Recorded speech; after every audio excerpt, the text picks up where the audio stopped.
जय माता की, राधे राधे आप सभी को। तो आज मैं आप सभी से अहोई अष्टमी व्रत की पूजा विधि शेयर कर रही हूँ।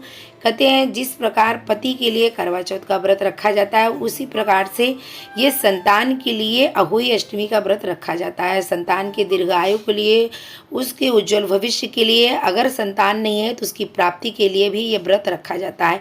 ये व्रत का बहुत बड़ा महत्व है। इस व्रत रखने से बहुत ही फलदायी होता है। तो ये व्रत हम लोग फर्स्ट टाइम किए हैं और इसका बिल्कुल ही सरल तरीके से हम लोग ने शुरुआत की है। तो आप सबको इसी का मैं वीडियो आज शेयर करूंगी। तो सबसे पहले देखिए, पूजा की थाली तैयार हो गई, चौकी रखा गया है। 2 घड़े से बोलते हैं, एक घड़ा मिट्टी का रहता है और एक घड़ा हम लोग ने तांबे का रखे हैं। और चाहे तो आप दोनों घड़ा मिट्टी का रख सकते हैं, लेकिन अगर 2 घड़ा मिट्टी का नहीं रख सकते तो एक जरूरी रहता है मिट्टी का। तो ये दोनों घड़े में पानी रखा हुआ है, कलावा पे बांधा हुआ है गले पे, और उसके बाद एक एक सिक्का डाला हुआ है। हल्दी इसमें बहुत ही उपयोगी माना जाता है, तो हल्दी का ही स्वास्तिक बना है दोनों घड़े पर। उसके बाद 2 प्लेट में गेहूं भर के रख के दीपक रखा हुआ है, आप सामने देख रहे हैं।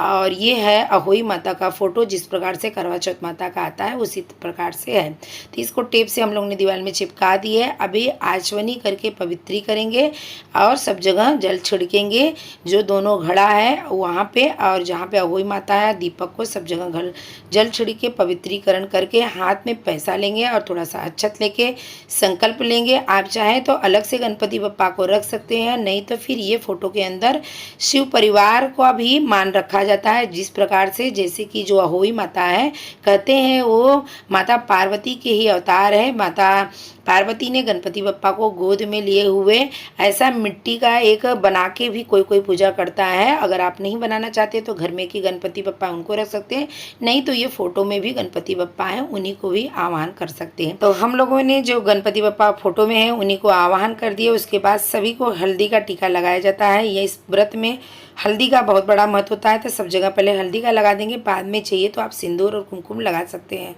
तो श्याऊ माता का जो होती हैं वो भी जो 7 सामने लाइन खींचा हुआ है अहोई माता के सामने, तो ये 7 उनके बहुए और 7 बेटे हैं। तो श्याऊ जी का भी इसमें ध्यान लगाना रहता है। जिसके यहाँ प्रथा है ये पूजन का, उसके पास एक श्याऊ माता का पेंडल रहता है और उसमें मनी डाला रहता है, तो उस प्रकार से रहता है। तो ये जो कलश रखा है उसी को पहना देते हैं। पर अगर आप अपनी इच्छा से व्रत उठा रहे हैं, आपके पास नहीं है, तो कोई ज़रूरी नहीं, आप हाथ जोड़ गए उनका नाम लेके प्रार्थना करके उनको भी आवाहन कर सकते हैं। हम सब ये व्रत अपनी मतलब परंपरा से नहीं रख रहे हैं। हमारे यहाँ ना मायके में परंपरा है ना ससुराल में है, तो शौक से उठाए हैं। तो अभी हम लोग ने वैसे ही पूजा कर रहे हैं और बाद में अगर हमको इच्छा करेगा तो हम बनवा लेंगे। तो इस प्रकार से आपको ज़रूरी नहीं है कि आप श्याऊ माता का फोटो मतलब जो उनका पेंडल है वो बनवा। तो श्याऊ माता का एक मैं यहाँ पे फोटो लगा दे रही हूँ, जो कि उनका पेंडल रहता है, और जितने संतान रहते हैं उतने मनियार डाली जाती है इनमें। और अगर आप अपने बेटे की शादी करते हैं तो उसको बढ़ा दिया जाता है। तो इस प्रकार से इसमें मनी डाली रहती है। और ये जो मैं फोटो लगाई हूँ आपको दिखा रही हूँ, ये पेंडल अभी ये जो 2 घड़ रखा हुआ है 2 कलश, उसको ही पहना देते हैं पूजा के टाइम पे। और ये व्रत को निराजली रखा जाता है। जैसे करवा चौथ में चंद्रमा देख के पानी पिया जाता है, वैसे इसमें तारे देख के पानी पिया जाता है।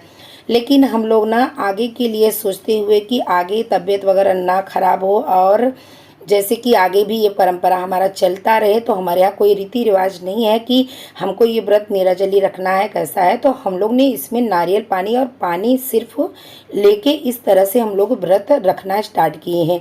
शुरुआत में जिस विधि से हम व्रत रखते हैं, जिस पूजा से करते हैं, उसी क्रम से करना रहता है। इसके लिए हम लोग ने आगे का सोचते हुए हम लोग ना पानी और नारियल पानी के साथ में संकल्प लिए हैं। तो इसी प्रकार से व्रत को उठाए हैं।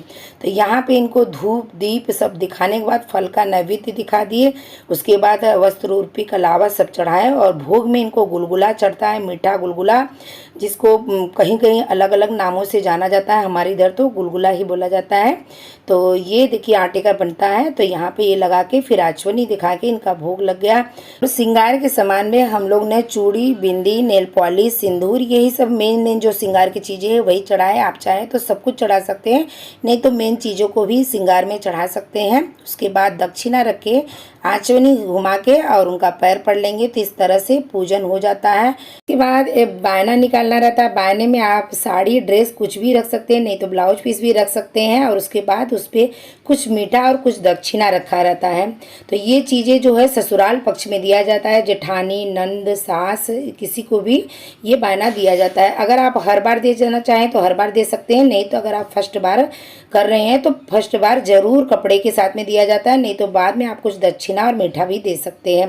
तो इस तरह से बायना भी निकाल देंगे। अगर आपके ससुराल में कोई नहीं है तो आप अपने बड़े को किसी को भी दे सकते हैं, ब्राह्मण को भी दे सकते हैं, आप जिसको भी बड़ा समझे उसको भी दे सकते हैं। पर ज़रूरी है पहले ससुराल पक्ष में ही देना रहता है, मायके पक्ष में नहीं देना रहता है। तो इसको यहाँ पे दिखा के साइड में रख देंगे। इनको चढ़ाने के बाद तो इस तरीके से पूरा पूजन इसमें होता है। हमने ये फर्स्ट बार व्रत उठाया है, जितना हम लोग ने सरल तरीके से करने की कोशिश की है वही हम लोग ने आप सबको बताए हैं। पूरा पूजा हो जाने के बाद अहोई अष्टमी व्रत की कथा सुनेंगे। ये कथा करवा चौथ की किताब के पीछे भी आती है। तो ये कथा सुनने के लिए जो प्लेट में गेहूँ रखा है थोड़ा सा हाथ में ले लेंगे और कथा को सुनेंगे। कथा सुनने के बाद जो हाथ का गेहूँ है थोड़ा सा अहोई अष्टमी के जो फोटो है उनके सामने रख देंगे और बाकी का गेहूँ अपने पल्लू में बांध लेंगे।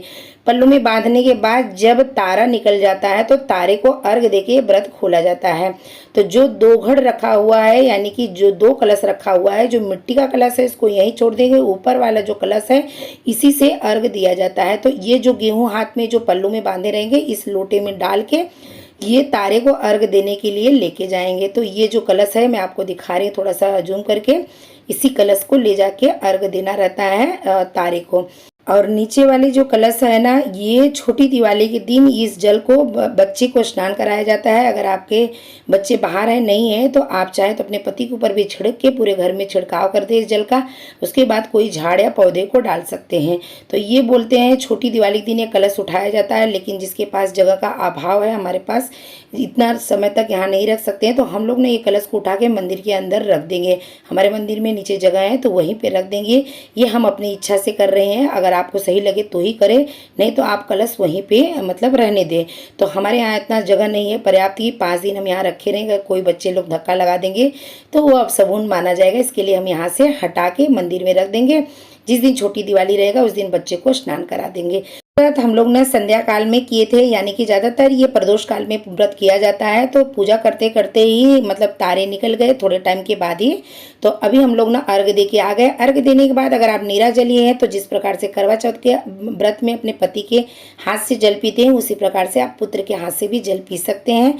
या फिर अगर आप, हमने तो नारियल पानी पी के रखा है, तो हम लोग यहाँ पे ना अन्न ग्रहण करेंगे, यानी जो गुलगुले का प्रसाद बना हुआ है वही अपने अपने बच्चे के हाथ से खा के व्रत को खोल देंगे। तो मुझे पूजा नहीं करना था, इसके लिए देवरानी लोग ने पूजा किया है। अगर आप भी करना चाहें तो अगले साल से उस व्रत को उठा सकते हैं। अपने संतान की लंबी आयु के लिए, उज्जवल भविष्य के लिए, या संतान की प्राप्ति चाहते हैं उसके लिए भी ये व्रत रख सकते हैं।